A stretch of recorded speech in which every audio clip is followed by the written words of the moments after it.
आप सभी को राम नाम। सुबह बहुत ठंड थी इसलिए टोपा पहना है। तो हम काम ख़त्म करके आते हैं ऊपर तो देखते हैं ये होता है रॉकेट, जो हमें पहले बहुत दिखता था। फटाफट से हमने अपने चौतरे पे साफ़ किया, गली में देखा बट हमें कोई दिखा नहीं। तो अब हम चलते हैं अपने ट्यूशन। ये है हमारा फिट चेक जो कि बहुत इंपॉर्टेंट है, इसलिए अब हम चलते हैं अपने ट्यूशन के लिए। ये हमें ऑटो मिलता है जिसमें सामने मिरर होता है, बट इसकी 2 सवारी नहीं आई थी, लेकिन इसकी 2 सवारी मिली तो हम फंस गए ट्रैफिक में। यहाँ पे देखिए बिल्कुल भी ट्रैफिक नहीं है, क्योंकि हमें यहाँ नहीं जाना है। जहाँ जाना होता है वहाँ ट्रैफिक होता ही होता है। अब हम लेट हो गए थे, हमारी क्लास होती है 10 बजे और यहाँ बज गए थे 10:15। हम भागते भागते भागते अपनी ट्यूशन में गए। मैम पूछती हैं बेटा आप लेट हो गए। फिर क्या बताना पड़ा, मैम ट्रैफिक तो था ही।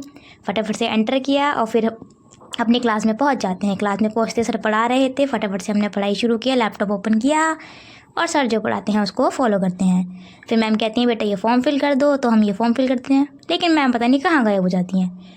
फिर मैम को फॉर्म देने के बाद अब हम जाते हैं अपने घर के लिए। तो फटाफट से अब हम नीचे आते हैं और जाके देखते हैं बाहर धूप तो बहुत अच्छी हो ही रही थी।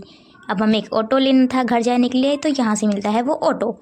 अब ऑटो तो मिल चुका था, लेकिन ऑटो की 4 सवारियाँ नहीं मिली थी भाई, जिसकी वजह से मैं सुबह भी लेट हो चुकी थी। अंकल को कहा जाने के लिए बट अंकल नहीं माने। एट द एंड अंकल मान गए क्योंकि ये सवारी नहीं मिली। तो हम अपने घर के लिए चलते हैं। देखिए धूप तो बहुत अच्छी हो रही थी आज। अब हमें लेना है दूसरा ऑटो, जो कि है ये वाला ऑटो। आते समय मिलता है हमें अटल कैंटीन, जो कि हमारे इलाके में ही है, बट मैं आज तक कभी गई नहीं हूँ। तो अब हम जाते हैं अपने घर की। और आपको ये व्लॉग अगर अच्छा लगा हो तो लाइक कमेंट एंड शेयर